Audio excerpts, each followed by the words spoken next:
Bienvenidos a todos a esta quinta y ya penúltima sesión de la Escuela Bahá'í de Invierno. En primer lugar, me gustaría agradecer a la Asamblea Espiritual Nacional de los Bahá'ís de España por haber propiciado este encuentro que nutre el alma y el intelecto, y aunque a todos seguro que nos hubiera gustado poder vernos en persona y poder compartir estos momentos, pero dadas las circunstancias también tenemos que agradecer que existan estas nuevas tecnologías que nos permitan seguir conectados, y seguramente también está dando la oportunidad a que a muchas personas que no hubieran podido estar presencialmente hoy en una escuela estén hoy aquí compartiendo este momento con nosotros. También a la comisión organizadora, que está pendiente de todos los detalles para que hoy podamos disfrutar de este ratito de sábado por la tarde. Los que ya habéis estado en las sesiones anteriores, seguro que ya estáis familiarizados con el formato, pero para los amigos nuevos que nos están acompañando hoy, voy a hacer un breve repaso de lo que vamos a hacer hoy. Vamos a empezar con una recitación de oraciones para que nos ayude a conectarnos con este momento, que podamos conectar con nosotros mismos, con nuestra esencia espiritual, y aprovechar de esta manera la siguiente parte, que es la parte central de este encuentro, la ponencia sobre la naturaleza de la religión, que estará a cargo de Sergio García. Después de su exposición podremos disfrutar de una pequeña intervención musical que llevará Miranda Rodríguez desde Santiago de Compostela. Y por último vamos a tener un espacio de coloquio donde podéis lanzar vuestras preguntas, las dudas o intervenciones que queráis hacer para que el ponente pueda profundizar un poquito más sobre este tema. Entonces, sin más, agradecer que estéis hoy aquí con nosotros. Ya somos casi 60 personas conectadas. Vamos a dar paso a la parte devocional, donde amigos de Buenos Aires, de Alicante, de Mendoza y de Marbella van a compartir con nosotros unas oraciones. Hola, buenas tardes a todos. Muchísimas gracias.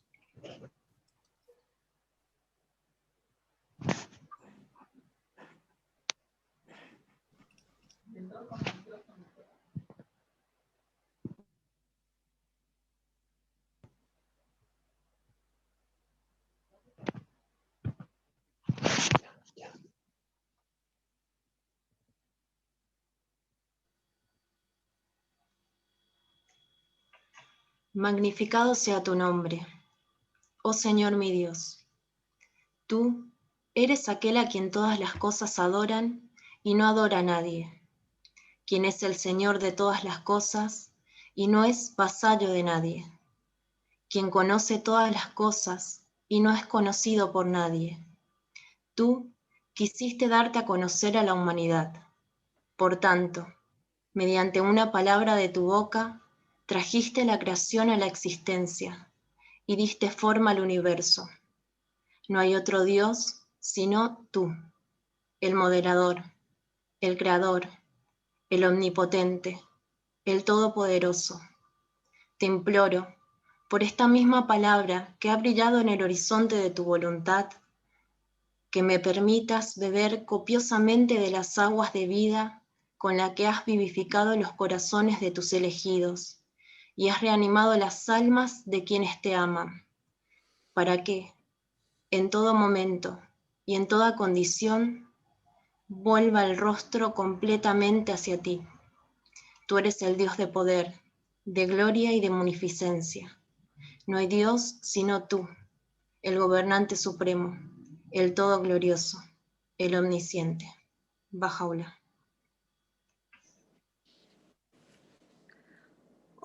Observa que Cristo consideraba muerto a quienes, pese a ello, estaban externa y físicamente vivos, ya que la verdadera vida es la vida eterna y la verdadera existencia es la existencia espiritual. Así pues, cuando las Sagradas Escrituras hablan de la resurrección de los muertos, el significado es que alcanzaron la vida eterna. Si dicen que a un ciego se le confirió la vista, el significado de esta visión es la verdadera percepción. Si dicen que a un sordo se le hizo oír, el significado es que obtuvo un oído interno y consiguió oír con el espíritu. Esto establece el texto evangélico donde Cristo dice que son como aquellos de los que Isaías dijo una vez: tienen ojos y no ven, tienen oídos y no oyen, mas yo los sané. Esto está referido en Mateo capítulo 13, su versículo 14-15, Juan capítulo 12, versículo 39-40. Es una contestación a una de las preguntas que hizo Abdul Baha.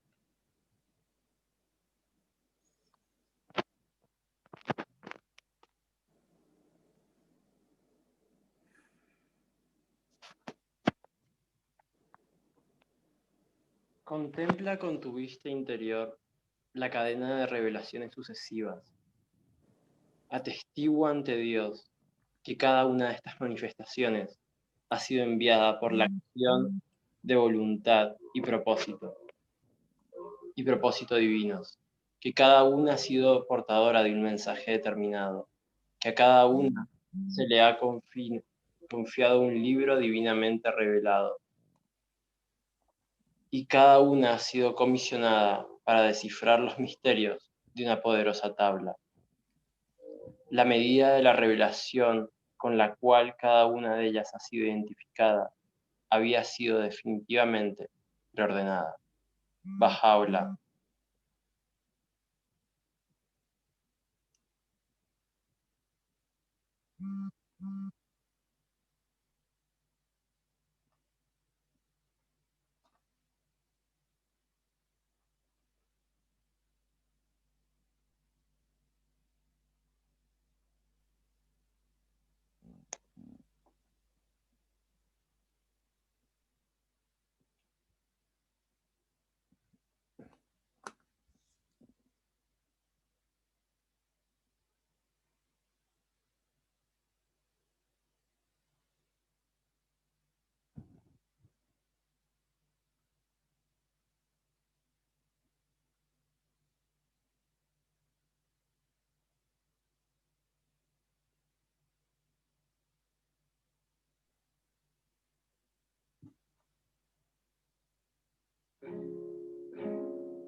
I seek patience only in God, only in God, only in God. I seek patience only in God, verily, verily. He is the best protector and the best helper. He is the best protector and the best helper. No refuge do I seek save God. Verily, verily, no refuge do I seek save God. Verily, verily, He is the guardian and the best supporter. He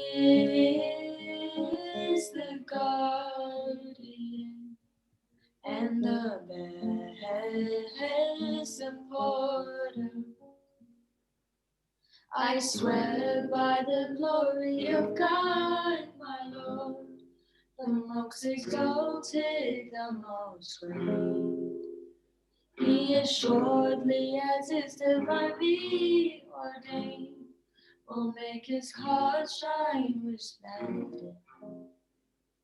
While there will be no helper for the unjust, while there will be no helper for the unjust, while there will be no helper for the unjust, while there will be no helper for the unjust, for the unjust.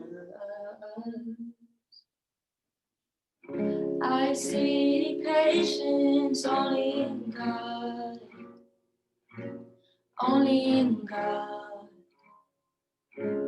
only in God. I see patience only in God, verily, verily. And him do I regard as the goal of my desire, and him do I regard as the goal of my desire, and him do I regard as the goal of my desire, and him do I regard as the goal of my desire, and him do I regard as the goal of my desire, and him do I regard as the goal of my desire.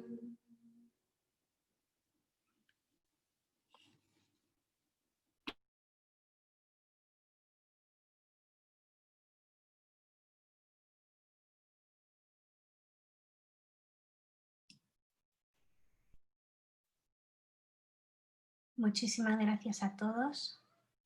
Da pena romper este momento tan dulce.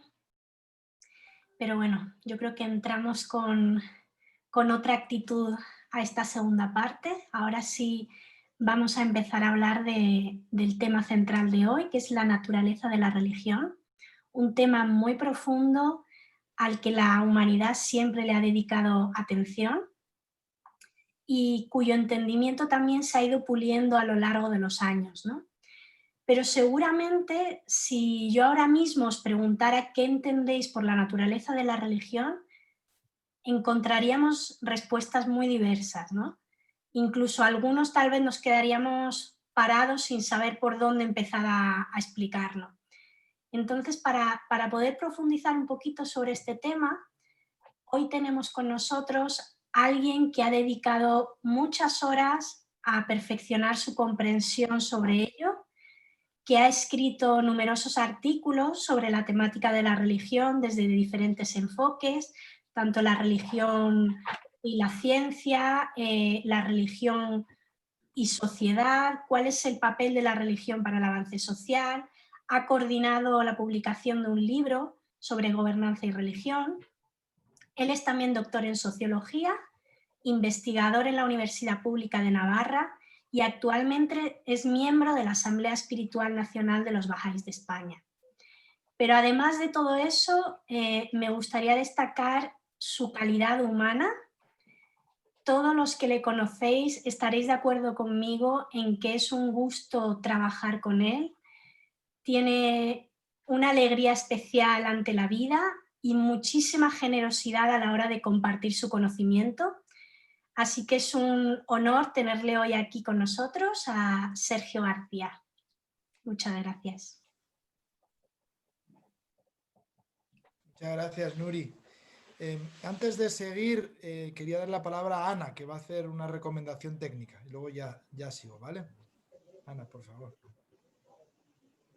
Sí, bueno, es que hay una opción para que cuando Sergio esté presentando, la presentación, que podamos ver a Sergio a un lado y la presentación a otro. Y es yendo arriba, cuando arriba del todo, donde dice, usted está viendo en la pantalla de Sergio García, dice ver opciones. Si le damos ahí, justo abajo del todo dice modo lado a lado. Le damos y entonces saldrá una línea vertical entre la presentación y al otro lado donde vemos a Sergio, y la podemos desplazar hacia un lado o hacia otro.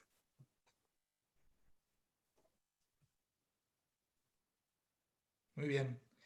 Muchas gracias. Nuri, te agradezco la presentación, generosa por tu parte. Ya sabes que el afecto es mutuo, así que no tengo mucho más que decir, más que agradecerte. Quería agradecer también a la Asamblea Nacional por haber mantenido este espacio de la escuela. Saben que la Escuela Nacional es una institución bahá'í importante que ayuda a la profundización de los mismos amigos bahá'ís y también a la familiarización de otros con los elementos centrales de la fe bahá'í. Así que me alegro que se haya mantenido, agradezco que me hayan invitado y también quería agradecer a la comisión de la escuela que hayan tenido el ingenio de hacer estas conferencias espaciadas online, porque facilitan la atención, lo hacen más ameno y al mismo tiempo pues esquivan las dificultades que nos está poniendo la crisis sanitaria para poder estar presencialmente. Y por último, agradecer a todos los que han sacado el rato esta tarde, pudiendo hacer otras cosas para conversar aquí conmigo y con otros familiares, amigos de diferentes puntos del país, de otras partes también de España. Siempre es una alegría ver las caras conocidas y las no conocidas por conocer. Así que, sin más, mencionar que yo voy a centrarme en 4 puntos interrelacionados y más o menos durante 45 minutos intentaré hacer una introducción a estos puntos y finalmente tendremos un coloquio para poder ahondar más en algunas cuestiones, hacer preguntas, observaciones, comentarios. Entonces, los 4 apartados en los que me voy a centrar están en la pantalla. El primero es la constancia de la religión. La religión es un fenómeno social persistente en la historia, como mostraré un poco más adelante. El segundo es, cuando hablamos de religión, surgen, como decía Nuri, muchas ideas que nos vienen a la cabeza, entonces voy a intentar identificar algunas de las nociones prevalecientes o populares más corrientes hoy día. El tercer punto será desde una perspectiva bahá'í, que es la religión. La perspectiva bahá'í más tiene que ver con ver aquellos aspectos comunes de los escritos sagrados de las diferentes tradiciones religiosas. Por eso he planteado una perspectiva de la religión desde una mirada unificadora, que busque los puntos en común. Y finalmente el cuarto punto, pues muchos se acercan a la comunidad bahá'í, que es una religión, y se encuentran con una realidad que a primera vista quizá desconcierta, precisamente porque tiene unas ideas en la cabeza ya preestablecidas sobre qué es la religión, qué se espera de una comunidad religiosa. Y entonces voy a intentar describir un poco la identidad de la comunidad bahá'í actual, tanto quiénes son los bahá'ís y esa comunidad y qué es lo que hace la comunidad bahá'í.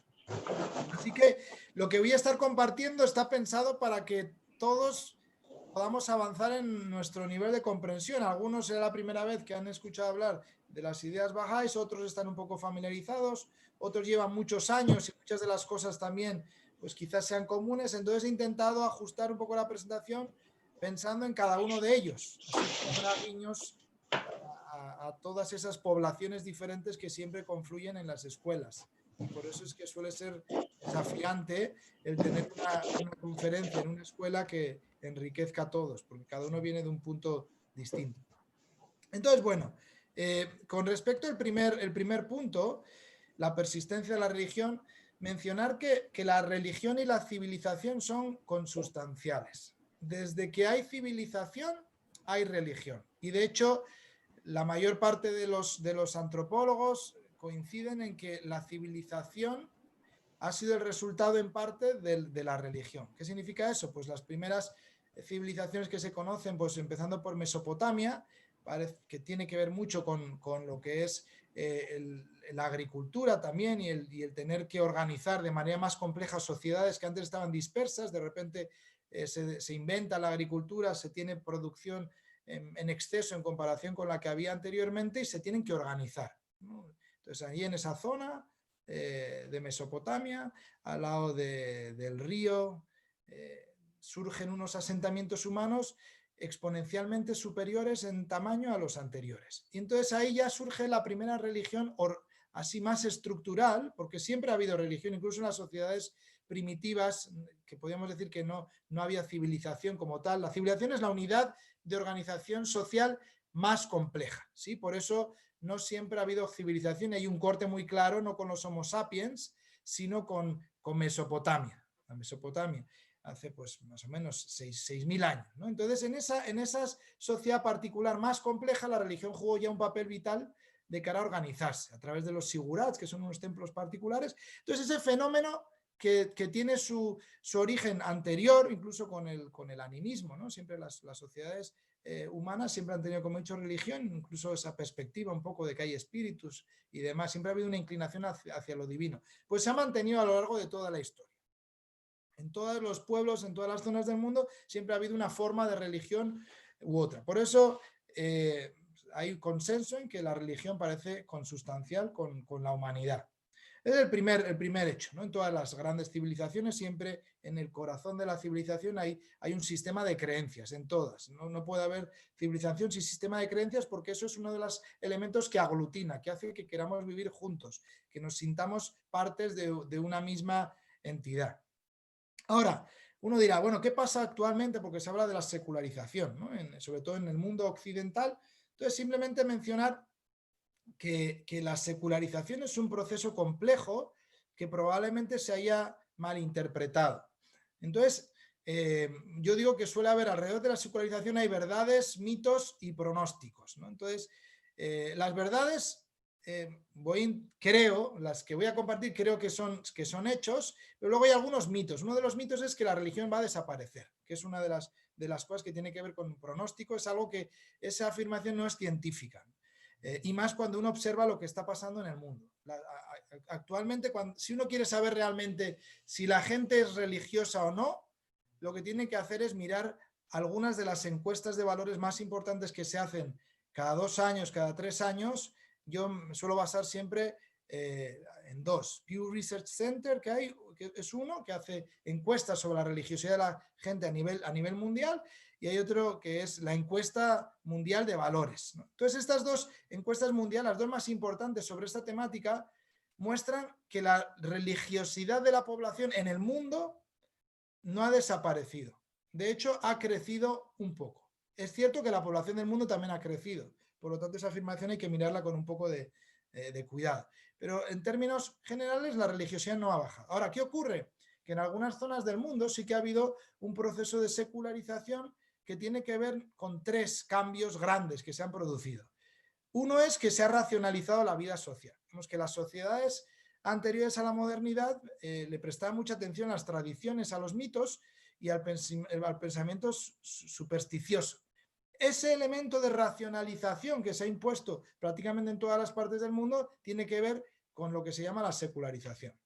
Otro segundo aspecto relacionado con la secularización, que también es una de esas verdades o hechos, según las encuestas de valores que he mencionado, es que ha habido una diferenciación de los subsistemas sociales. ¿Qué quiere decir eso? Pues que antes la religión lo era todo en la vida colectiva. Desde las lógicas de la religión se interpretaba el bien, el mal, la política, la economía, la cultura, el arte, absolutamente todo. Y una cosa que ha ocurrido desde el siglo XVII-XVIII es que se han ido creando diferentes sistemas sociales casi autónomos. La política, por un lado, con sus lógicas, sus claves; la economía, por otro, con sus lógicas, sus claves; la cultura, por otro, con sus lógicas, sus claves; los sistemas artísticos, científicos, tecnológicos; y la religión tiene su propia esfera. Digamos que ya la religión en las sociedades que se han secularizado más no es la clave con la que se interpretan todos los aspectos de la vida económica y social, sino que es una esfera más. Estos 2 puntos relacionados con la secularización podríamos decir que son tendencias que se han visto sobre todo en Occidente, pero que también están aconteciendo en diferentes partes del mundo. El tercer proceso relacionado con la secularización, que es el que normalmente se ha interpretado mal por la manera en la que se hacían las preguntas en las encuestas, tiene que ver con la religiosidad de la gente. Antes se medía la religiosidad de la gente preguntando si ibas a misa o no, sobre todo en Occidente. Y sí que los datos muestran que el porcentaje de personas que va a misa en Occidente se ha reducido exponencialmente. Y lo mismo ha pasado con otras religiones institucionales. Entonces, la práctica de las religiones tradicionales se ha reducido. Ahora, eso no significa que la gente crea menos o que no crea en Dios, porque es otra cosa diferente. Lo que ocurre es que la pregunta que se hacía era si ibas a misa, si ibas a la mezquita, si ibas a la sinagoga, y esa respuesta estaba generando una impresión curiosa, en Occidente sobre todo. Entonces, cuando cambias la pregunta, incluso en los países occidentales de Europa, porque Estados Unidos la religiosidad nunca ha decaído tanto, en los países de Europa se ha reducido un poco, pero no mucho, no mucho como se piensa. Más o menos antes era el 98% de la población que decía que creía en algo, en una entidad superior, y ahora se ha reducido más o menos es el 85-90%. Tercer punto, es verdad que la religión también se le ha quitado la máscara, ¿no? Es otra cosa relacionada con lo que está pasando en el mundo moderno, es que antes una de las razones por la que se le ha quitado crédito a la religión es que se ha mostrado que la religión se había casado con el poder en algunos países, y eso hacía que se utilizase la religión para legitimar formas de dominación. Eso con el marxismo y la crítica de las ideologías, vemos que se ha desenmascarado. Entonces se ha visto que cosas que se planteaban que eran religiosas, en realidad eran personas que querían mantener el poder y que usaban a la religión para legitimar ese poder como si fuera otra ideología. Eso se ha desenmascarado, pero eso no significa que la religión desaparezca tampoco, ¿no? Y por último mencionar que en el siglo XXI, aunque en el siglo XX podríamos decir con muchísimos matices, como he intentado introducir muy superficialmente antes, pero digamos que el siglo XX sí que había unas tendencias más de secularización, también se consolidó interpretaciones políticas ateas que se extendieron por el mundo, etc. Y parecía que iba a desaparecer, y de repente el siglo XXI de nuevo la religión marca la geopolítica, marca los medios de comunicación por diferentes motivos. Yo apenas he mencionado dos, pero hay muchos motivos: la irrupción del Islam en Europa, conflictos internacionales inspirados en la religión, lo que ocurre en Medio Oriente con el Estado Islámico, Al-Qaeda, etcétera, cuestiones de identidad, problemas de inmigración, debates sobre temas morales como el aborto, etcétera. Entonces la religión, digamos, que se ha puesto de moda de nuevo en el siglo XXI. Entonces podemos decir ya aquí, los mismos sociólogos y antropólogos plantean que parece que la religión tiene una función social irreemplazable. Entonces no ha habido otro sistema social que haya podido reemplazar aquellos elementos que proporciona la religión, aunque se reconoce que ha hecho daño en algunos casos, ¿no? Cuando se ha utilizado instrumentalmente. ¿Por qué? Porque no solo genera valores siempre hay en toda la sociedad, puede haber positivos o negativos, sino que el compromiso con ciertos valores es muchísimo mayor, la religión hace que el compromiso sea mucho mayor. Esto era una de las razones por la que los filósofos que se dieron cuenta de que la sociedad occidental se estaba secularizando, sobre todo al principio del siglo XX, tenían mucho miedo con una tendencia que se ha visto que es real, que es que la democracia anteriormente se veía como un fin, y muchas personas religiosas consideraban que la democracia era un sistema de gobierno casi legitimado de manera religiosa.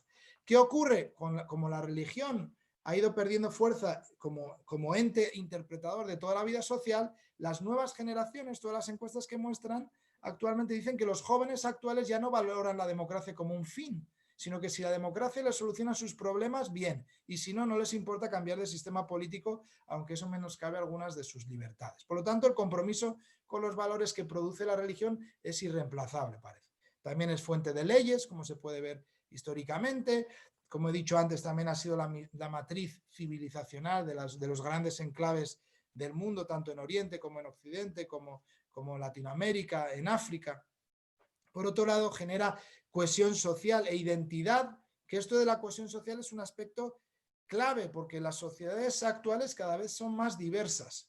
Entonces, la diversidad, aunque es verdad que cuando se gestiona bien es fuente de riqueza, la diversidad también hace que la gente se aleje si no se le presta atención a ese pegamento casi mágico que hace que me sienta unido a otras personas que son muy diferentes a mí.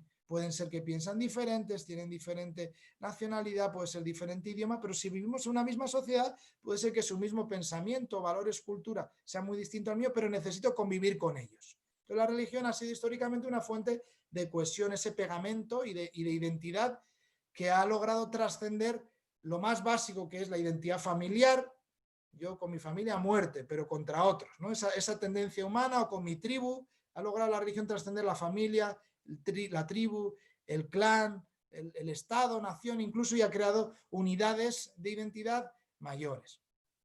Por otro lado, la religión ha proporcionado visiones utópicas. Las visiones utópicas, cuando dices utopía parece que estás desacreditando algo, pero las visiones utópicas siempre han sido necesarias para cuestionar los defectos de los órdenes sociales. Cuando un orden social es opresivo, se necesita una visión alternativa para poder trabajar por superar esa opresión. Sin esa visión alternativa es muy difícil superarla. Por eso es que la religión también ha sido inspiradora siempre de órdenes distintos, órdenes sociales, políticos y económicos.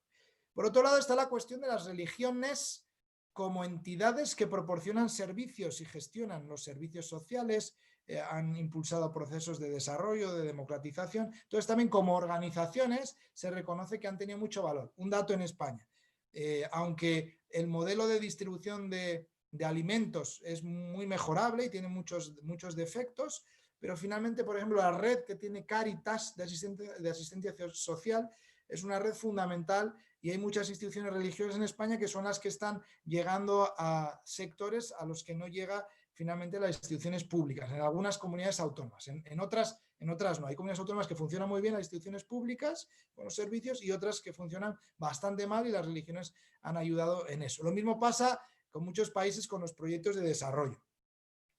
Penúltimo está la cuestión de la sabiduría y el consuelo que proporciona la religión para la vida, para afrontar la contingencia, las dificultades, la muerte, y en ese sentido también dota de significado a las prácticas diarias. Por eso cuando hay secularización se dice que una de las cosas que viene también es el desencanto con la vida, la falta de sentido. Y por último, pues mencionar el tema de la motivación, ¿no? Uno dice, ¿por qué será que todo el mundo quiere que haya paz, que haya justicia, que no haya pobreza, pero muy poca gente se levanta a hacerlo? Es cierto que hay muchas personas quieren que haya paz, pero no confían en la naturaleza humana, ¿no? Los que estáis familiarizados con algunos textos pues, de la Casa de Justicia, el Consejo de Gobierno Internacional de los Bahá'ís, pues sabéis esa idea de que hay una contradicción paralizante entre el deseo de paz y el creer que los seres humanos somos egoístas de manera irremediable. Bueno, pues sin ir a ello, la motivación, se necesita motivación para salir del estado de comodidad propio. Entonces, mucha gente cree que tiene que haber un gobierno mundial, paz, tenemos que establecer instituciones internacionales, pero la motivación para dejar mi estado de confort y dedicar mi vida a ello es muy difícil que se despierte en uno si no es de manera religiosa. Por eso, en términos motivacionales, la religión históricamente también ha sido el sistema que ha logrado que las personas sean capaces de sacrificar sus vidas, no solo por otras personas que no conocen en este mundo, sino por generaciones futuras. Bueno, eso con respecto a la persistencia de la religión en la historia. El segundo punto que quería compartir con vosotros es las ideas populares que hay sobre la religión, porque estamos también pensando en una persona que se acerca y conoce un poco a la comunidad Bahá'í. Entonces, normalmente hay ideas populares relacionadas con lo que es la religión. Entonces, estas ideas populares están en conflicto y seguramente muchas personas y grupos no se adhieran a una de estas ideas solo, sino puede ser que confluyan 3 o 4 a la vez de manera contradictoria, porque las personas, los seres humanos, somos así, ¿no? Podemos vivir con contradicciones. Entonces, digamos, una idea prevalente, popular, es que las religiones son pues esas instituciones que vemos, ¿no? La Iglesia Católica, las mezquitas, y dentro de eso hay como un conjunto de dogmas que la gente se cree casi de forma ciega. Entonces, cuando se habla de religión, algunos hablan de las instituciones, por eso se habla también incluso de iglesias, ¿no? Cuando se habla en España de religiones desde el gobierno, por ejemplo, el gobierno, el Ministerio de Justicia, ahora el Ministerio de Presidencia, donde está la Subdirección General de Relaciones con las Confesiones, uno de los elementos para notorio arraigo, pues siempre dice, bueno, ¿cuántas iglesias tenéis? ¿No? Eso tiene que ver que hay una asociación de religión con estas instituciones que uno ve, el judaísmo, islam, el hinduismo, el budismo, etc., ¿no? Otra forma de ver la religión común, que hoy día dice, bueno, es un estilo de vida individual, ¿sí? Tú decides cómo es tu estilo de vida para ser feliz y entonces eso es la religión, unos valores, unas prácticas, pueden ser más o menos rigurosas, una forma de alimentarse, unos hábitos, etcétera, pero desde una perspectiva casi individual, sin reparar en esa dinámica colectiva que tiene. Otra forma de concebir es simplemente las creencias que tiene la gente, pues las religiones o creencias que confluyen. Hay diferentes tipos de creencias. O hay también diferentes comunidades. Esto es otra de las cosas que, sobre todo quizá en países más del este, Latinoamérica, África, se habla mucho de comunidad. Yo voy a la comunidad, mi comunidad. Y ya se asocia la comunidad con la religión, ¿no? Uno reconoce que la vida en comunidad es la vida religiosa. Puedes estar con una religión o con otra, pero la vida es en comunidad, ¿no? Y todas las órdenes religiosas pues giran en torno también a este concepto. Otra forma de ver la religión es simplemente pensar que la religión es una ideología más, ¿sí? Las ideologías son conjuntos de ideas sobre cómo organizar normalmente la sociedad y su política. Entonces, pues, por ejemplo, aquellos de inspiración marxista o socialista, que así sean muy rigurosos, ellos lo que plantean es que la religión en realidad es un sistema de creencias, una especie de ideología que simplemente lo que pretende es legitimar, justificar el orden social que existe. En cierta manera, ellos plantean que lo importante es las relaciones de trabajo, las relaciones económicas, y que una vez que eso cristaliza, y hay grupos que se privilegian de ese orden, brotan sistemas de creencias para justificar esa dominación. ¿Sí? Eso es una de las cosas, de las concepciones que hay más prevalente incluso entre grupos, en grupos políticos, pero que rara vez se ve, ¿no? Y luego, por otro lado, ya una tendencia interesante tiene que ver con estudios científicos de la religión, que sabéis que en las últimas décadas se han creado pues grados de estudios religiosos, se habla de ciencias de las religiones, que intentan que se unan, que se unifiquen diferentes disciplinas académicas, sobre todo historia, antropología, la sociología, para crear una área de conocimiento nueva que son los estudios religiosos, que en principio beberían al principio de diferentes disciplinas, pero que después desarrollarían su propio marco teórico, sus métodos de investigación, etcétera, porque la religión se considera un objeto de estudio que es permanente tanto en el pasado como en el presente y probablemente lo sea en el futuro. Ahora, ellos, la mayoría de estos marcos de investigación, lo que plantean es que las religiones cumplen una función social y que en realidad lo más útil, en lugar de determinar qué es una religión, es simplemente observar qué sistemas sociales están dotados de trascendencia para aquellos que se unen a ellos. En cierta manera, ¿qué grupos o qué fenómenos tienen una concepción trascendente de lo que están haciendo?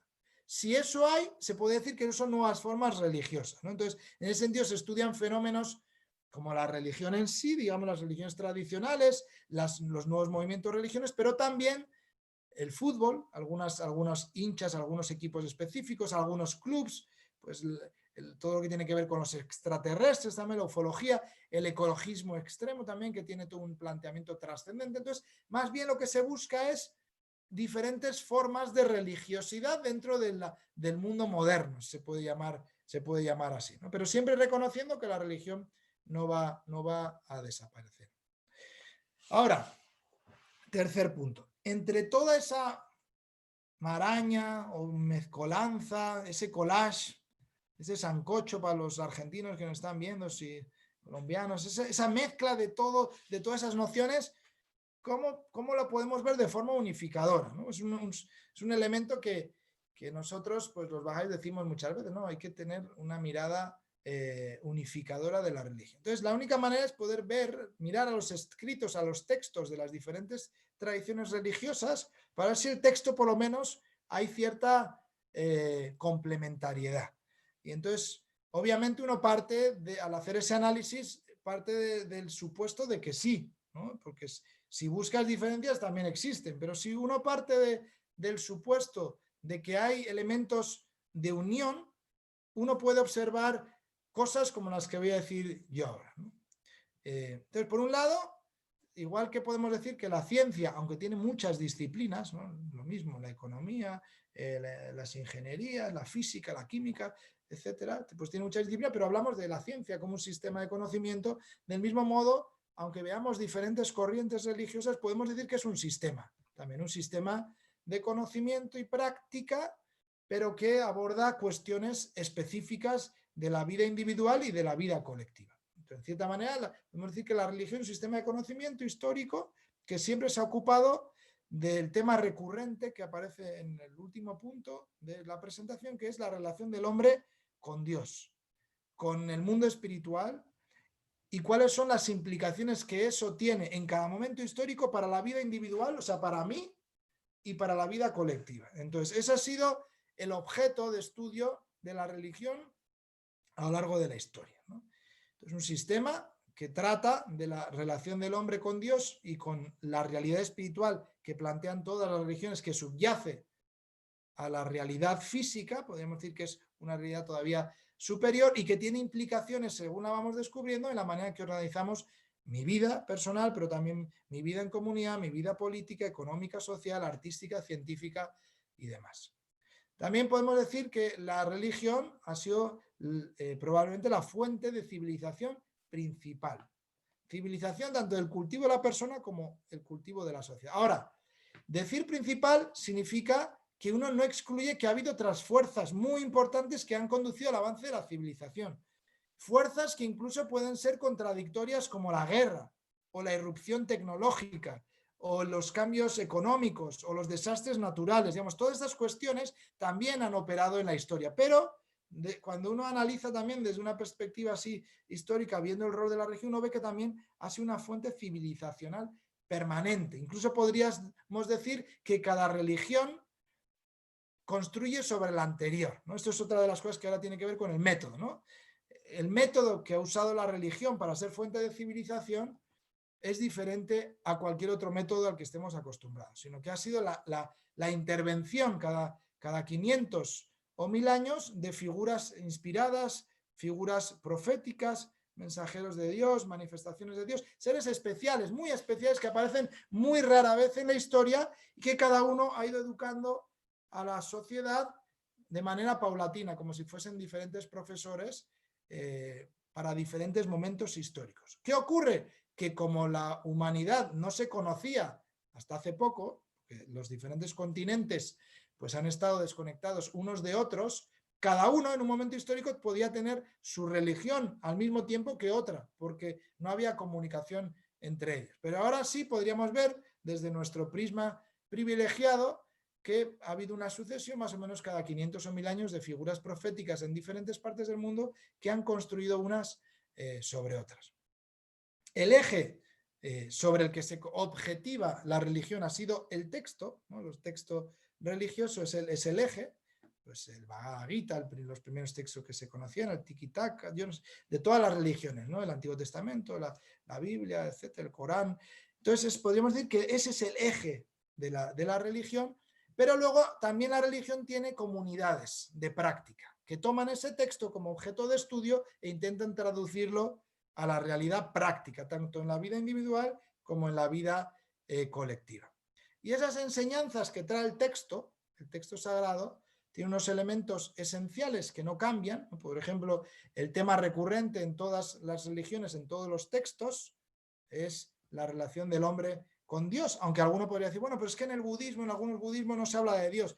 Bien, cierto, pero cada mensajero, digamos, que decide la manera en la que se tiene que educar a su sociedad, teniendo en cuenta lo que ocurrió con el anterior y el momento histórico. Entonces, en el budismo, por ejemplo, una de las cosas que parece que ocurría cuando aparece Buda es que hay una multitud de dioses en ese momento, debido a algunas interpretaciones que se hicieron del hinduismo, de la religión anterior, que hizo que se centrase más Buda como mensajero de Dios en otros aspectos de la vida individual, de la felicidad, de la superación del sufrimiento, del deseo, etc. Pero sí que un tema persistente ha sido cómo es el desarrollo espiritual, aunque con otros nombres, de la persona y de la sociedad, ¿no? El Dios personal, de nuevo, está más presente sobre todo en las tradiciones semíticas, pero también está presente en otras tradiciones. La relación con Dios, otro elemento persistente, el fortalecimiento moral. Hay unos elementos que no cambian. La importancia de la oración para nutrir el alma, el espíritu, aunque también el alma no siempre se ha hablado del alma en esos términos. El ayuno con diferentes modalidades es un elemento que también está presente en las distintas tradiciones. Digamos que esos son elementos esenciales del texto religioso, y luego hay unos elementos auxiliares, secundarios, importantes, pero que se adaptan específicamente al pueblo principal al que va dirigido el mensaje religioso, pues podríamos decir con pues Abraham, Noé, Moisés, toda esa tradición. Pues el pueblo que se ha ido a llamar judío en una zona específica del mundo era el destinatario principal de los aspectos secundarios de cómo organizarse social y políticamente. En otras zonas el Islam, digamos, a un momento histórico específico también, del año 600 más o menos después de Cristo, pues hasta nosotros decimos 1800 y pico, pues también un momento histórico específico. Los aspectos secundarios cobran muchísima relevancia durante ese periodo para ese pueblo específico.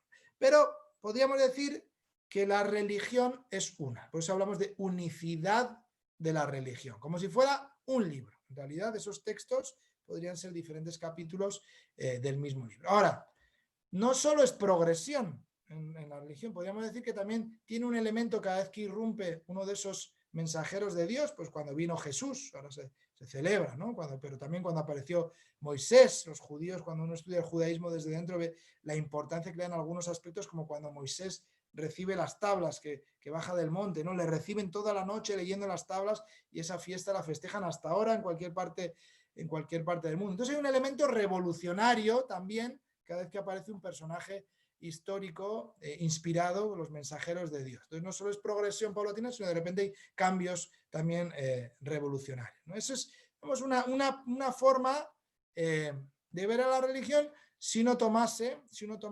los textos como unidad de estudio aislado en principio.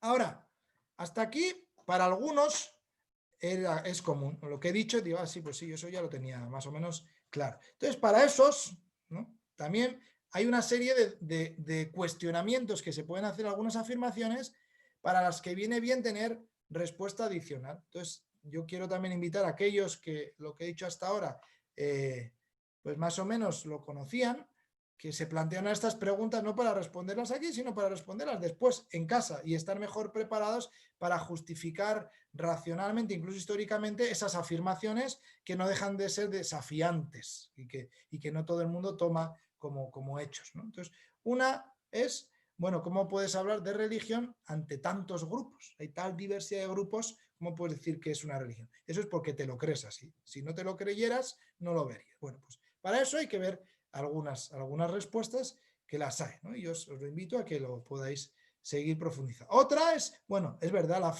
la religión es una fuente de civilización, he dicho, pero también ha sido fuente de conflicto. Bueno, ¿cómo resuelves esa cuestión de que también la religión históricamente ha generado conflictos? También ha sido un elemento casi persistente, los conflictos religiosos que ha habido y que hay actualmente. Entonces, ante eso también hay que ver cómo elaborar más, ¿no? Otro elemento dice, bueno, ¿qué pasa con el trato a la mujer? ¿No? Cuando uno ve la religión, si dices que es la fuente principal de civilización para el individuo y la historia, ¿por qué se han permitido prácticas de dominación sobre más del 50% de la población del mundo? Bueno, pues también hay una área de estudio adicional para aquellos que quieran seguir profundizando, ¿no?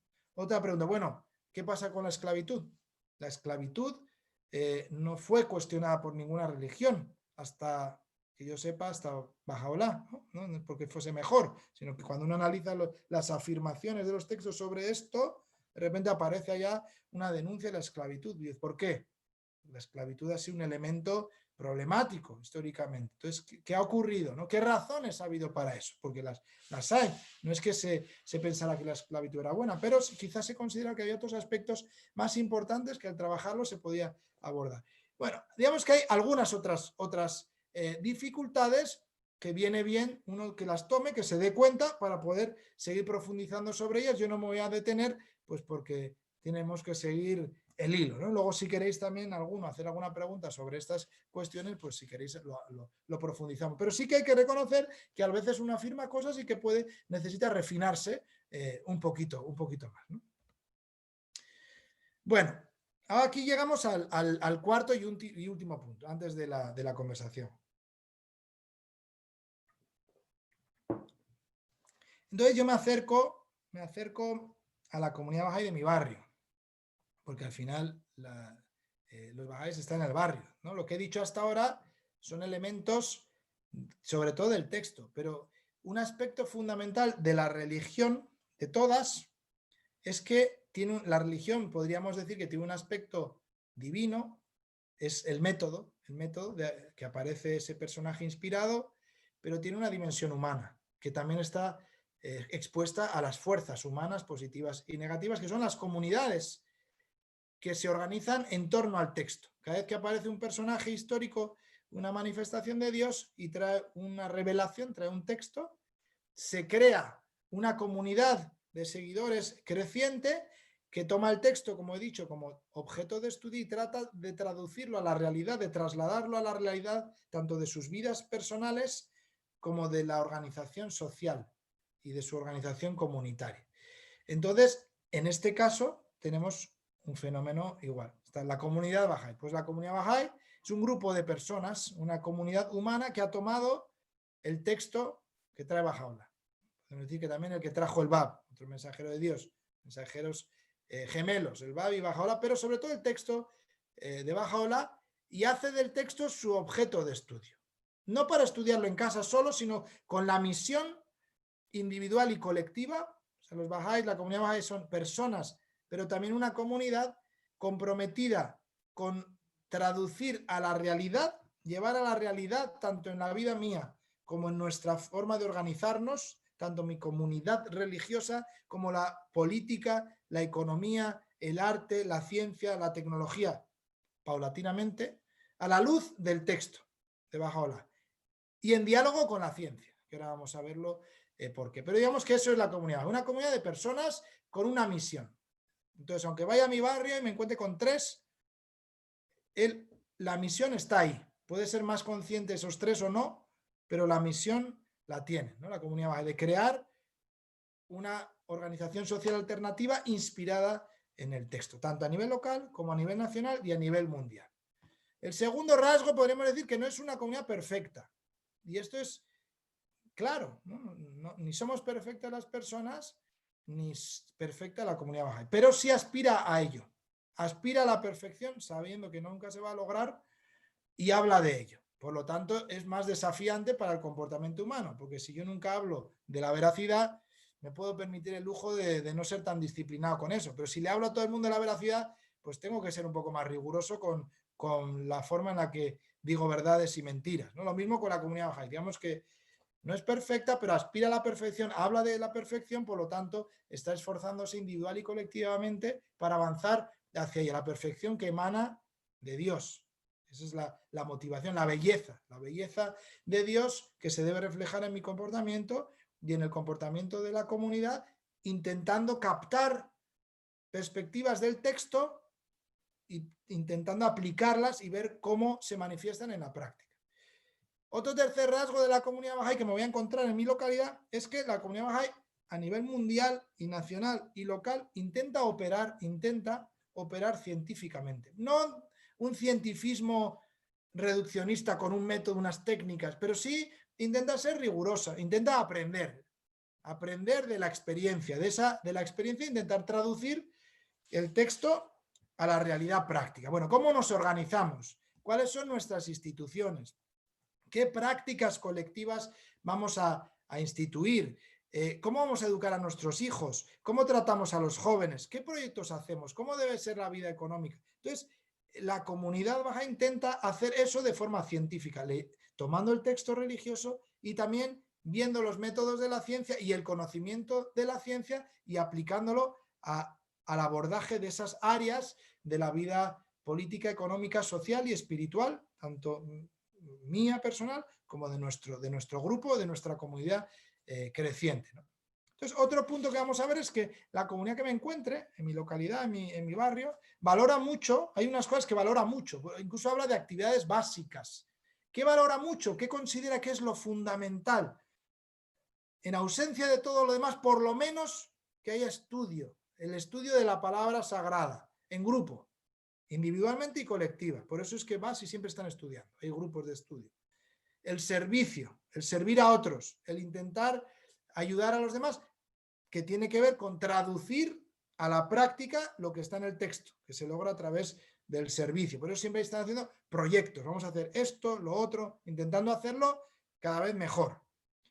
Otra cosa que se valora mucho es la formación, el crear capacidad tanto en los demás como en la misma comunidad y en sus instituciones. Y por eso es que incluso tiene instituciones como Instituto de Formación, hay capacitaciones permanentemente para hacer cosas, hay capacitaciones para hacer cosas. Y por último, pues muchas otras que podría decir, que se valora mucho la educación de las nuevas generaciones, de los niños. Siempre una de las primeras cosas que se hace es organizar una clase para los niños, espiritual en principio, en aquellos lugares del mundo donde el sistema público o privado de educación formal no funciona bien, también intentan abordar eso cuando se da las condiciones, la capacidad, los recursos. Pero educar a las nuevas generaciones es un aspecto fundamental, ¿sí?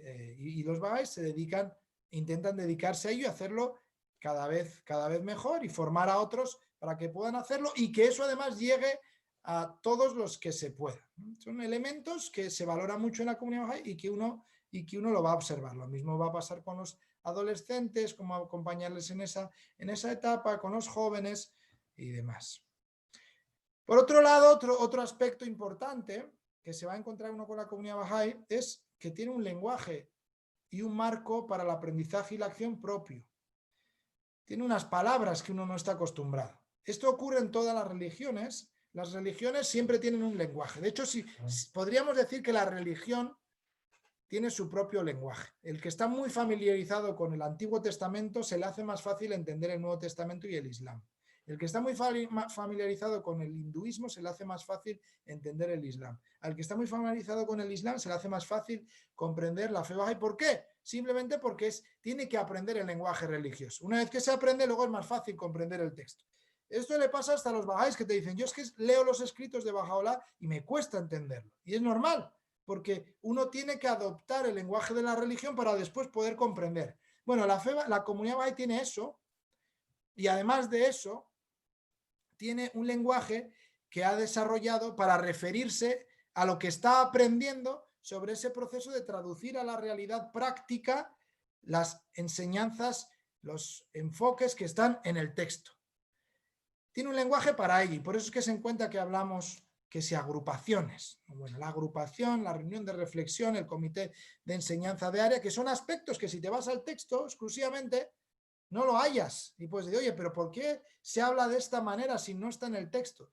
Bueno, porque como la comunidad Bahá'í intenta operar de manera científica, y una de las cosas que tiene una comunidad científica siempre es su propio lenguaje para facilitar la comunicación entre aquellos que son parte de esa comunidad científica, la comunidad Bahá'í también tiene eso. Entonces tiene un lenguaje específico que intenta ser rico, amplio, para referirse a los aprendizajes en diferentes esferas de acción. Y también en ese sentido tiene un marco que está constituido por los enfoques, los métodos, los conceptos y los principios que se consideran más importantes para poder abordar la misión de traducir a la realidad las enseñanzas de Baha'u'lláh. ¿Sí? Ese es el marco para la acción.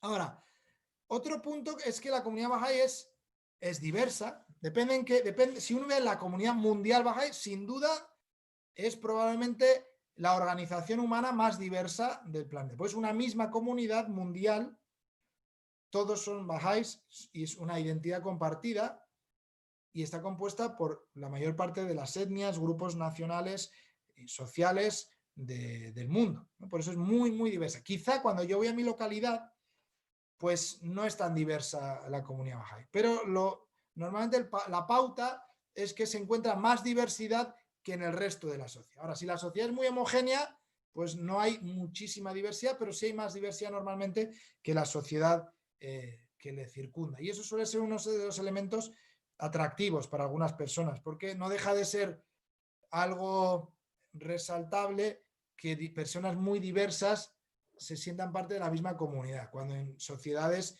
pues, como España, Reino Unido, sin estas diferencias, aunque sean pequeñas, nacionales, de origen nacional o étnico o religioso, hace que las personas estén separadas.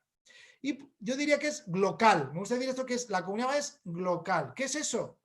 Que es en un lenguaje, esa palabra no aparece en los escritos Bahá'í, ni siquiera tampoco aparece en el lenguaje que he dicho que se utiliza para aprender a traducir la revelación a la acción. Pero bueno, es un concepto que viene de la comunidad científica que me parece que describe bien lo que es la comunidad Bahá'í, que es global, pero anclado en lo local. ¿Sí? Cada vez hay más conciencia dentro de la misma comunidad Bahá'í actual de que la arena de acción principal es lo local y el barrio. Y cuanto más anclada esté la comunidad, mejor. Digamos que esa idea cosmopolita de que somos ciudadanos del mundo sin patria, sin raíces, ha cumplido quizá un propósito a la hora de fundir identidades menores en un momento histórico, pero es limitada para explicar lo que es la comunidad actual y cuál es su enfoque y su compromiso con la transformación local. Digamos que la comunidad Bahá'í está anclada culturalmente donde está, en su localidad, y la idea es que aprecie sus prácticas, su cultura, que las conozca el que más, y después intente también mejorarla, ¿no? Mejorarla, pero no desconectado de esas raíces. Nada, cuatro puntos más y termino. Mencionar que en principio la comunidad Bahá'í también es inclusiva, la que yo me encuentro, donde voy a mi localidad, intenta siempre que haya más. Por esto también hace que a algunas personas les sea incómodo, porque vivimos en sociedades que se han vuelto herméticas, pequeñas, cerradas hacia sí mismas. Nadie viene a mi casa, no visito al vecino, nos vemos con desconfianza. Ahora con el COVID más todavía, ¿no? El otro se mira con desconfianza. Entonces la comunidad Bahá'í siempre intenta ser inclusiva, crecer, porque si no crece, no puede cumplir su misión de establecer la paz, la justicia, de erradicar la pobreza. Se necesita mucha gente, no es que lo vayáis a mejorar ni mucho menos, sino que se necesita mucha gente para lograrlo, y se reconoce que solos no podemos hacerlo. Por muy buenos, por muy capaces, comprometidos y dedicados, no se puede lograr solo. Y cuando uno entra en la comunidad Bahá'í, además, siempre hay espacio para aportar y desarrollarse, porque es una comunidad siempre en constitución. A pesar de que ya exista durante muchos años, como todavía no ha cumplido toda su misión histórica de transformar absolutamente todas las esferas de la vida individual y colectiva, tanto local como internacionalmente, toda comunidad Bahá'í está en proceso de constitución, de crecimiento, de enriquecimiento. Cualquier persona que viene tiene un espacio muy amplio, debe tenerlo, para contribuir, aprender y desarrollar su potencial. Ahora, otro punto relacionado con eso es que el que viene, aunque tiene mucho espacio, pero también tiene que aprender a colaborar, porque cooperar, actuar en conjunto con otros de manera colectiva no es sencillo, y menos en sociedades donde la vida se ha individualizado mucho y se potencia mucho lo que es el emprendimiento individual, que es algo positivo, pero cuando se lleva demasiado lejos y se pierde de vista los lazos, pues se dificulta. Entonces el que viene también, pues quien sabe mejor, pues lo hará más fácil, pero se intenta aprender a colaborar, a consultar, a trabajar en equipo. Nadie se lo va a exigir, no se lo debe exigir, si se lo exige mal hecho, pero sí que hay un proceso de socialización, porque también la comunidad local tiene su cultura particular, tiene sus proyectos, aunque es común con otras comunidades locales, pero sí tiene siempre sus peculiaridades y algunos elementos para que yo contribuya, bueno, imbuirme y aprender a trabajar con otros que me pueden ser al principio más o menos simpáticos, ¿no? Digamos que es como todo, uno puede tener más afinidad natural, pero sí que hay ese compromiso con superar las inclinaciones naturales para construir lazos con otros y trabajar juntos por mejorar la sociedad. Se va a encontrar en términos prácticos reuniones colectivas, también en su localidad, para orar, devocionales, ahora con el COVID, pues muchas online, para educar a otros, para formarse, para educar a los niños, para festejar. Hay fiestas, la fiesta de 19 días, cada 19 días, los días sagrados, conmemoraciones, que son días también especiales, pueden ser sagrados, donde no se trabaja o no, pero que están relacionados quizá con la ascensión, con la muerte de algunas de las figuras.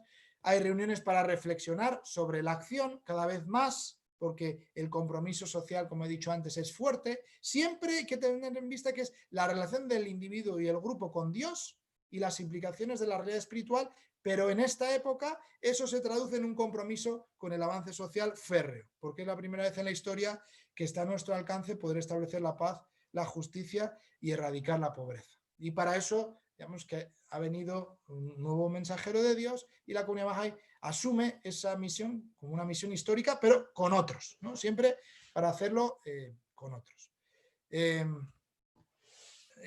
Otro elemento importante tiene que ver con lo que he dicho de movimiento, ¿no? Movimiento, crecimiento, proyectos, programas muy diversos. ¿Por qué? Y ahora apenas estamos también, podríamos decir, aunque es bastante sofisticado, pero bueno, estamos en los inicios. Porque una convicción de la comunidad Bahá'í es que todas, y que brota del texto, ¿sí?, es que todas las áreas de la vida humana deben transformarse en esta época a la luz del texto y utilizando la ciencia también, en diálogo. Entonces estamos hablando de muchas cosas, estamos hablando de las dinámicas culturales, de la vida comunitaria, de la producción agrícola, de la comercialización, del sistema económico, de la educación superior, del sistema tecnológico, de las artes. Son muchísimas áreas, no voy a seguir para que no nos abrumemos, pero digamos que la convicción está que todo eso debe transformarse. Y lo que pasa es que se va dando de manera paulatina. Según haya más gente, más capacidad para hacer cosas y más experiencia, se pueden asumir más líneas de acción. Ahora, como cada vez también se van asumiendo más líneas de acción, van emergiendo o surgiendo programas específicos para abordar áreas particulares. Entonces, hay distintos programas actualmente y uno cuando entra a la comunidad Bahá'í, pues empieza a escuchar el instituto, el programa de prejóvenes, dentro del instituto el programa de capacitación, el programa de educación infantil, el programa del Instituto de Estudios en Prosperidad Global, hay universidades de inspiración por ahí, el programa de tiempo de servicio, de salud espiritual, no sé qué, del matrimonio. Hay muchas cosas cuando uno llega al programa para asambleas locales.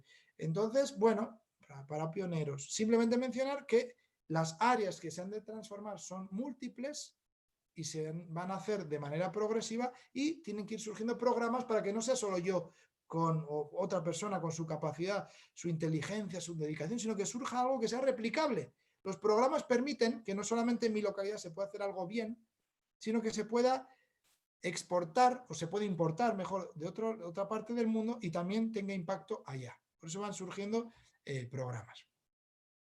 Penúltimo punto, instituciones. Cuando uno llega a la localidad se va a hablar de instituciones locales, institución nacional, institución internacional. Hay una arquitectura institucional con la que uno se enfrenta que brota además del texto.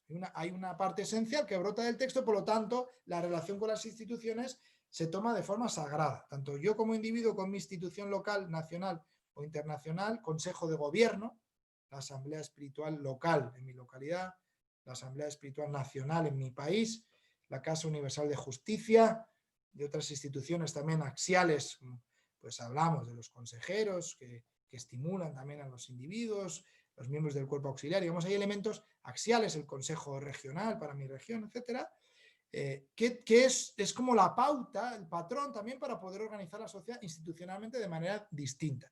Pero luego también hay otras instituciones que tienen que ver con los aprendizajes, de nuevo, para traducir a la realidad, a la práctica, el texto, en diálogo con la ciencia. Y también me voy a encontrar con ellas cuando voy a mi localidad, pues a veces hablamos del comité de enseñanza agrupación, un comité también que quizá tiene una asamblea local para hacer las fiestas, etcétera. Me encuentro con instituciones que hacen cosas, el coordinador del instituto, un colaborador, un núcleo, digamos, surgen muchas palabras para referirse a todo ese entramado institucional que es necesario para coordinar, para propulsar, para sistematizar los aprendizajes que se generan en diferentes áreas de acción.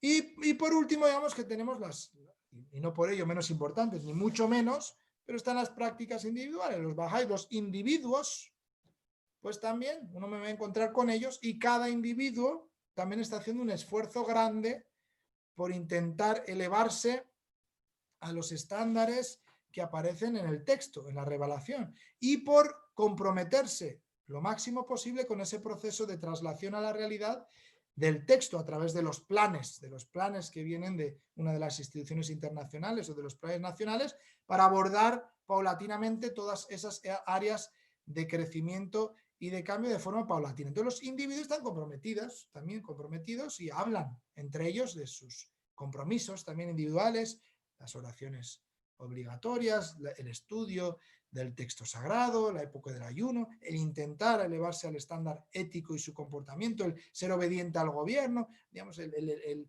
desarrollar sus talentos y ponerlos al servicio. Hay un esfuerzo individual también para transformarse al tiempo que están los individuos comprometidos con la transformación social y con el avance de la comunidad y de la sociedad que les rodea. Así que sin más, después de este sobrevuelo, creo que es el turno de todos aquellos y aquellas que están también participando. Así que muchas gracias y quedo atento para seguir conversando. Muchísimas gracias, Sergio, de parte de todos. Ha sido un recorrido muy bueno. Yo creo que cada uno de esos puntos daría para tener conversaciones largas y tendidas, y seguro que podemos aprovechar esta conversación como el inicio de una conversación que podemos seguir teniendo con amigos, con familiares, con todos aquellos que creamos que les puede interesar este tema y que nos gustaría profundizar, ¿no? Ya estamos empezando a acercarnos al final de este evento, de esta sesión. Ahora vais a tener un espacio más participativo donde poder lanzar todas las preguntas que consideréis, las reflexiones que queráis. En la parte de abajo, donde pone participantes, podéis hacer clic y ahí se puede pedir la mano.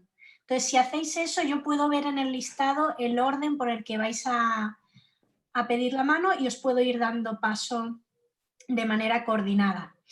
Pero antes de eso, vamos a tener una pequeña intervención musical de una amiga llamada Miranda, que viene desde Santiago de Compostela y que nos va a interpretar una canción llamada Halcón Real. Así que cuando quieras, Miranda.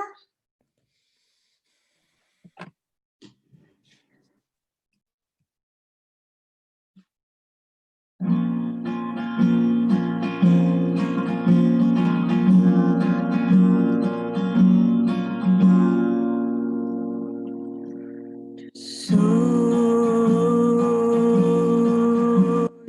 el sol de la sabiduría y el océano del conocimiento. Animo a los desfallecidos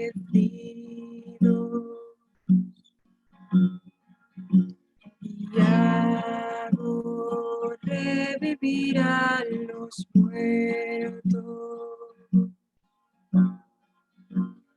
Yo soy la luz de guía que ilumina el camino. Yo soy el halcón real,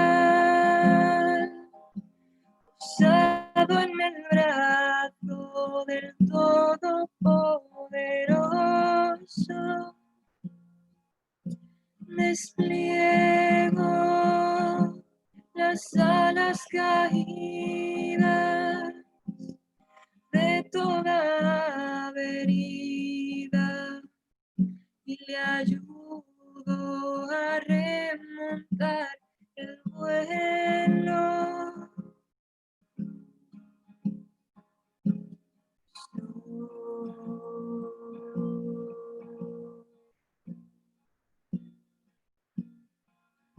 Yo soy.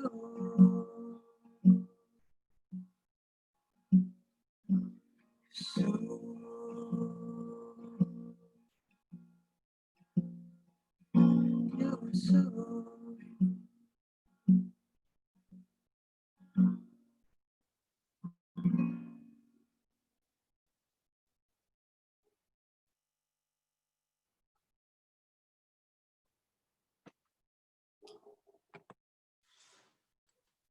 Muchísimas gracias.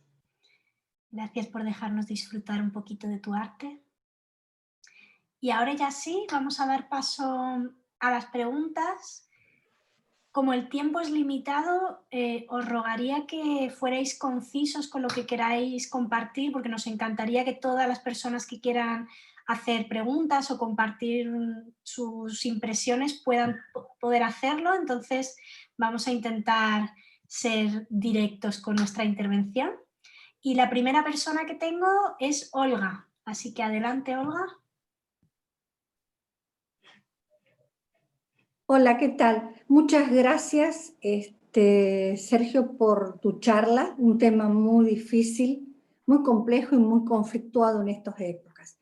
Va esto mi pregunta, siempre desde el punto de vista occidental. Tú dijiste que el eje de las religiones es el texto, la Biblia, el Corán, en el caso de la comunidad Bahá'í, los textos de Bahá'u'lláh, de Abdul Bahá'í.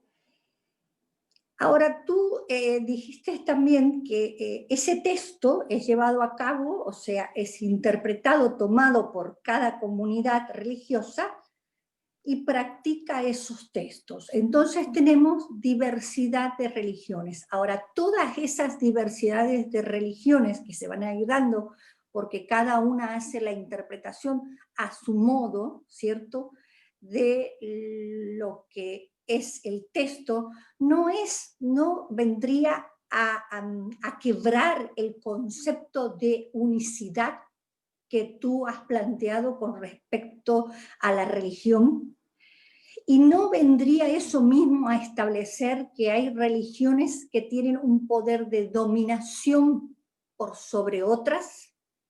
Esa es mi pregunta. Muchas gracias.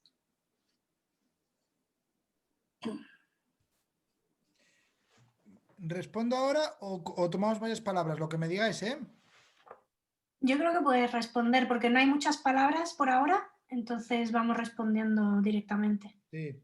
Sí, no, yo creo que lo de la contradicción, yo creo que es algo que convive, porque aunque los textos hay una unicidad, digamos, en la intención, en el propósito y en el contenido del texto, pero luego cada texto, cada revelación particular, en principio da origen a una comunidad diferenciada, que se debería actualizar cuando aparece el siguiente texto, ¿no? Digamos que el hecho de que confluyan diferentes comunidades, en principio es el resultado de que según se va actualizando la revelación divina, pues no todos se quieren actualizar. Entonces se mantienen, persisten al mismo tiempo, como hoy día, múltiples grupos inspirados en los diferentes capítulos, se puede llamar así, del texto, ¿no? Entonces, bueno, hay unicidad en el sentido de unidad esencial, si podemos decir que es el mismo propósito subyacente, que Dios es el que envía a sus mensajeros cada cierto tiempo para educar paulatinamente a la humanidad,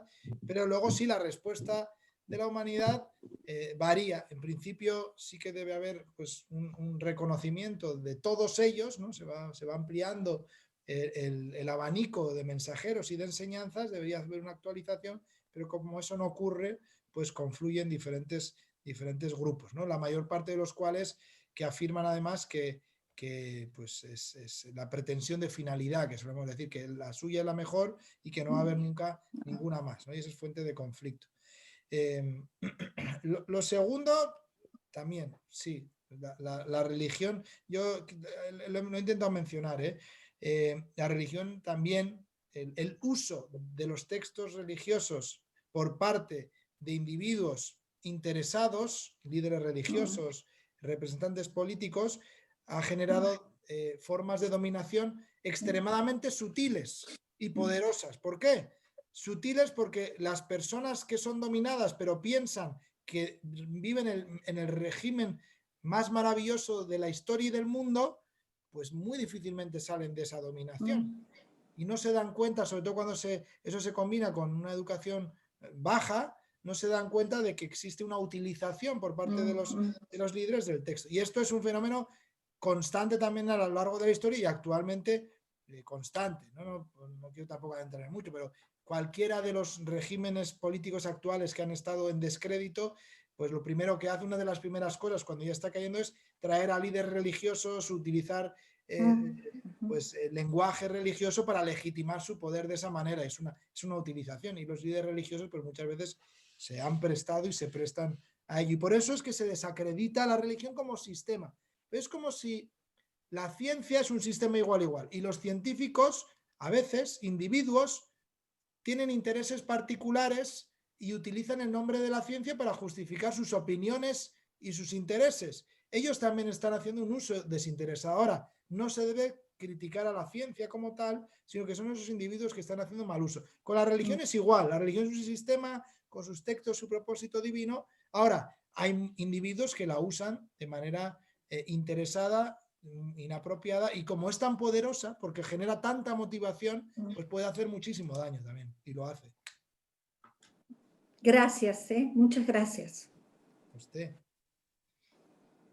Bueno, pues ahora Yeiza de Málaga puede hablar cuando quiera. Hola Sergio, encantada de compartir, que soy fan en las redes, que bien, mi pregunta iba sobre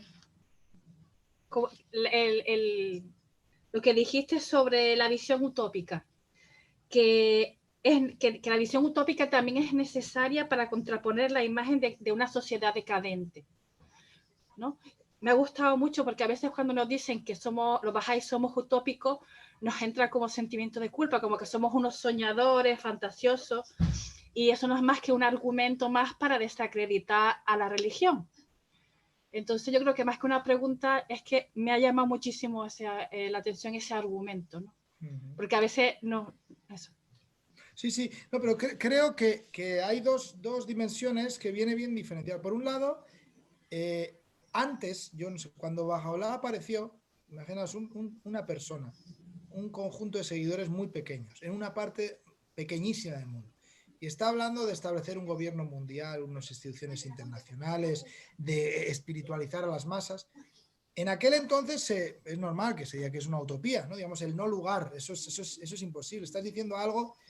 Claro, hoy estamos en una situación diferente. La comunidad mundial Bahá'í pues son 7 millones de personas, se lleva mucho tiempo aplicando las enseñanzas, ya hay otras instituciones pues, que confluyen en lo que es la arquitectura internacional, las Naciones Unidas, la OTAN, en todas las regiones del mundo, en Sudamérica, en África hay entidades regionales que abogan la integración, la Unión Europea. Entonces digamos que ahora ya lo que planteamos no es...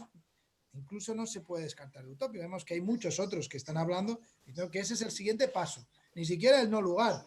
No, es que necesitamos el siguiente paso. Eso es una cosa que creo que está bien reconocerlo para hablarlo con más tranquilidad. A mí no puedo decir utópico. El que me dice utópico es que no sabe lo que está ahí. Para mí, no sabe bien qué son las utopías.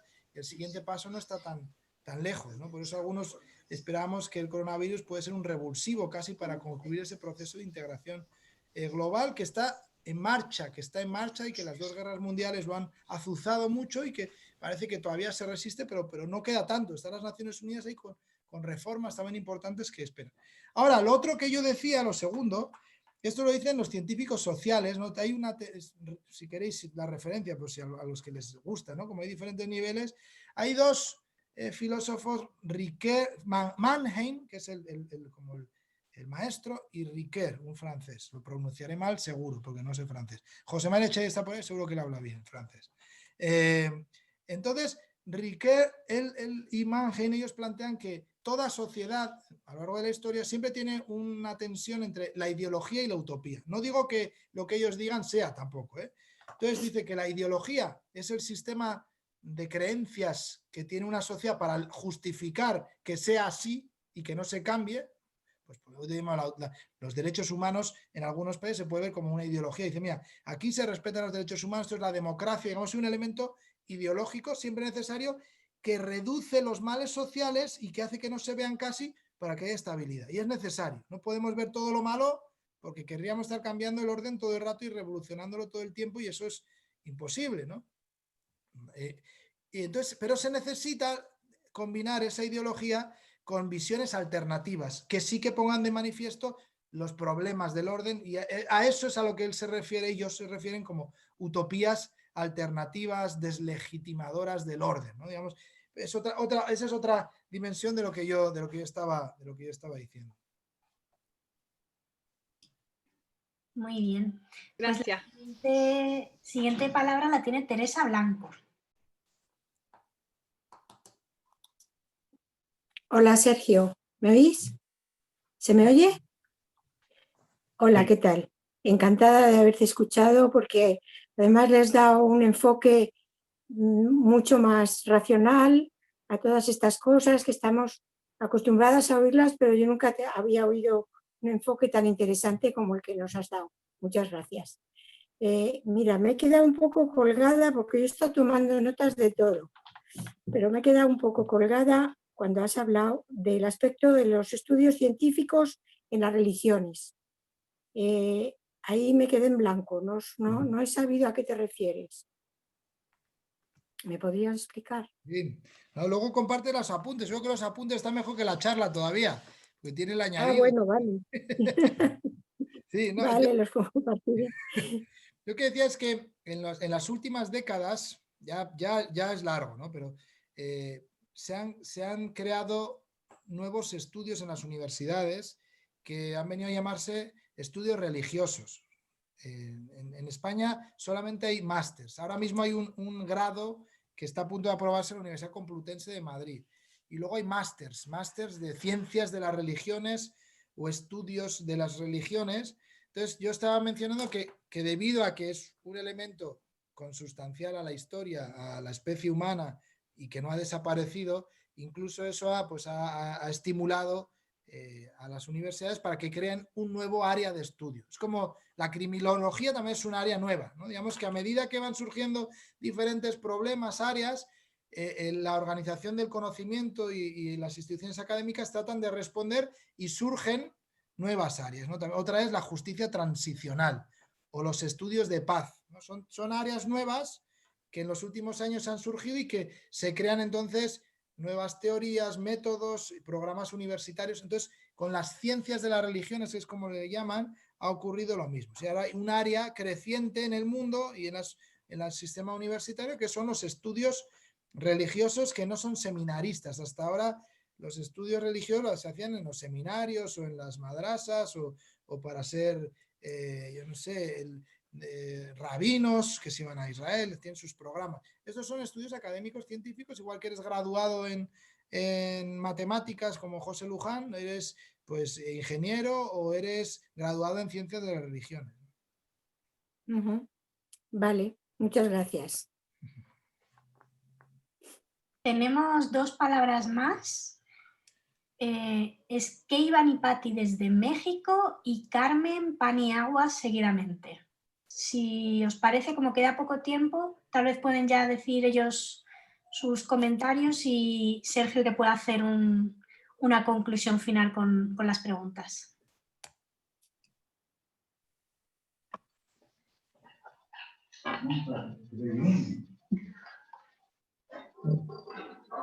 Hola, Ojal, saludos desde México. Mi pregunta viene siendo, ahorita con los nuevos cambios que ha habido, la nueva normalidad por el COVID, ¿cómo va a ser el futuro, ya viéndolo directamente desde el punto Bahá'í, del crecimiento de las comunidades, las agrupaciones? ¿Y cómo se va a hacer esa nueva unidad de diversidad que se está formando por los grupos cibernéticos? ¿Cómo se va a incorporar? Sería, ¿cómo se incorporaría? Sí, ¿cómo se va a incorporar estos crecimientos? ¿Por qué los menciona? Porque ahí se menciona, o usted mencionó varios aspectos de lo mismo y también tenía un comentario de lo anterior que estaba mencionando, de que hay una cita de Bahá'u'lláh que dice que si la ciencia sin religión es superstición, o sea, la religión sin ciencia es superstición. Y ciencia sin religión es materialismo. De Bahá'u'lláh.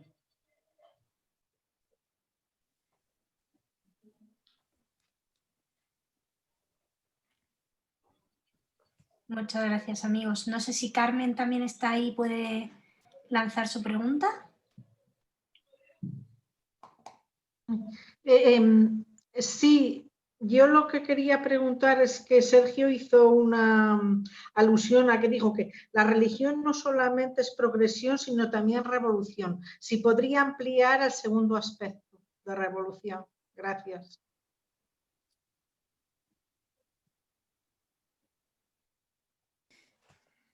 Muy bien, difícil las preguntas. La primera, yo suelo ser muy cauto con los pronósticos, siempre, ¿no? Digamos que más allá del largo plazo, e incluso allá es difícil, los pronósticos, pues normalmente uno tiende a equivocarse, ¿no? La gente que se hace famosa con los pronósticos porque ha hecho tantos pronósticos, se ha equivocado tantísimas veces y alguna ha sonado la flauta, pero se hace famoso por esa. Pues luego analizas todo su recorrido y se había confundido en la mayoría, ¿no? Entonces pierde esa autoridad. Pero no, mencionar que la digitalización, que es un fenómeno que parece que se ha acelerado con el COVID, yo creo que tenemos que verlo con una mirada crítica constructiva, pero crítica. O sea, por un lado, sí que ha facilitado cosas, por ejemplo esto, afortunadamente no podemos reunirnos, nos podemos ver, o ante pues, el trabajo, pues se puede aprovechar para algunos tipos de trabajo que eran impensables, o para modernizar pues la administración pública, las empresas, incluso en la educación se puede usar de forma complementaria. Sin embargo, la digitalización también ha traído, la actual, era una tendencia que también existía, pero la actual ha traído nuevos problemas y desigualdades que son casi invisibles. Entonces, la digitalización, por ejemplo, de la escuela, que es una de las cosas más problemáticas, una cosa que está mostrando es que la escuela presencial, sobre todo en las primeras etapas, es uno de los elementos de igualación social más poderosos que existen. Entonces, aquellas familias que estaban en condiciones de desventaja antes del COVID, durante el periodo de confinamiento sobre todo y de clases online, pues esas diferencias se han acentuado muchísimo. ¿Por qué? Pues no tiene espacio en la casa, no tienen buena conexión a internet, las familias no tienen recursos cognitivos a veces o emocionales para apoyar a los hijos, por lo tanto ese elemento igualador de la escuela desaparece. Las universidades, igual, es cierto que los contenidos se pueden dar online y se pueden hacer cosas online. La vida universitaria, la construcción de relaciones, la interacción, la confianza social, que son tan importantes, pues no se pueden reemplazar, ¿no? Y lo mismo ocurre pues con el teletrabajo, muy bueno para aquellos que tienen una casa estupenda, con buena conexión, su espacio, le cuidan los hijos, otros incluso en la casa. Si no, es muy difícil teletrabajar, ¿no? Estás pues todo el rato con fuerzas que te distraen, quizá no tienes conexión, luego se difumina esa saludable relación entre trabajo, ocio, lo que llaman, ¿no? Digamos, trabajar y estar en casa con otras actividades, eso se desdibuja, tienen más horas de trabajo, hay nuevas formas de dominación. Entonces, bueno, es algo, creo que va a afectar tanto a la vida social como a las comunidades, que hemos aprendido, oye, que se pueden hacer cosas online que antes no se hacían ni se habían pensado y quizá costaban recursos económicos, esfuerzos innecesarios, pero nosotros estamos construyendo comunidades donde la interacción es real, física, donde estamos juntos, nos hacemos amigos. Las relaciones virtuales son complementarias, pero nunca pueden sustituir lo que es la relación humana. Luego lo segundo que preguntaban sobre la revolución, ¿no? Pues la revolución es, sabéis que en ciencia política se diferencia revueltas de revolución, ¿no? Las revueltas son, pues cuando la gente está descontenta con algo, pues se levanta, protesta, puede haber altercados, pero no se aspira a transformar el sistema de gobierno prevalente. Una revolución implica un movimiento que intenta socavar las bases del sistema político, principalmente, luego se aplica a otros ámbitos, se habla de revolución industrial, revolución digital, por eso yo lo aplicaré luego a la religión, pero viene del ámbito político sobre todo. Entonces, las revoluciones políticas aspiran a transformar el sistema político y reemplazarlo por otro, una autarquía por una democracia por una república islámica, puede haber diferentes versiones. ¿Puede haber violencia o no? No tiene por qué haber violencia, pero sí se aspira a transformar radicalmente el sistema político. Entonces, la religión opera parecido. Cuando Jesús aparece en el enclave judío, supone una revolución para los judíos mismos y para aquellas como elementos políticos del Imperio Romano que estaban controlando a los judíos, ¿no? Porque digamos que los judíos habían sido conquistados por los romanos en esa época, tenían su autonomía, pero dentro del imperio, y los judíos habían intentado independizarse y ya también había revueltas. Entonces Jesús entra allá, claro, causa una revolución porque cuestiona las bases del judaísmo, de sus prácticas, de sus instituciones, y por eso es que lo persiguen, ¿no? Porque no les gusta. No les gusta lo que dice Jesús. Jesús plantea que hay que reemplazar el sistema que tenían porque se ha alejado tanto de su intención original, de la de Moisés, que ya no hay forma de cambiarlo, sino de cambiarlo un poco o de ponerle algo, un añadido, sino que hay que transformarlo por completo y suprimir muchas de las prácticas y de las instituciones que tenían. Y esto afecta, obviamente, afecta el orden político porque los romanos dicen, ¿qué está pasando aquí entre el pueblo judío? Ya está, mira este personaje, los líderes religiosos judíos, como no les gusta lo que dice Jesús, se alían con sus enemigos naturales, que son los romanos que los están dominando, se alían con ellos para decir, oye, mira, que este tipo dice que él es el Mesías, que él es el Salvador, que quiere tomar el poder del emperador. Vayamos contra él, ¿no? Entonces genera ahí toda una transformación y bueno, lo mataron, a sus seguidores los mataron, se fue extendiendo y generó todo un impacto civilizacional que llega hasta nuestros días. Estamos celebrando ahora mismo el nacimiento de Jesús. Con independencia que naciese el 24 de diciembre, se está celebrando en todas partes, la gente hace prácticas comunes inspirados en él, ¿no? El personaje pues revolucionario, espiritual. Lo mismo podríamos decir pues cuando aparece Mohammed en el ámbito de las tribus árabes que tenían su sistema político, su cosmovisión, sus creencias. También había judíos por allá que también se aliaron con las tribus árabes, ¿no? Paganas pero al final él tuvo una revolución tanto religiosa como política en toda esa época. O sea, no fue nada natural, progresivo, que mejoramos las cosas, sino que hubo movilizaciones, violencia, incluso transformaciones, y finalmente se generó todo otro enclave civilización. Entonces, esto ocurre cada vez que aparece un mensajero de Dios. No añade un poquito simplemente, sino que tiene que cuestionar las bases, porque normalmente la sociedad se aleja, si podríamos decir en términos estrictamente religiosos, se aleja del propósito divino, se aleja de la alianza de Dios con la humanidad, se aleja del compromiso que había adoptado con el mensajero que vino, en quien se inspira, a quien adora, pero que los líderes han interpretado de manera tan diferente lo que él trajo que ya no hay forma de salvar eso. Y se han mezclado intereses, deseos de persistir, etc. Así que yo creo que esas dos cosas.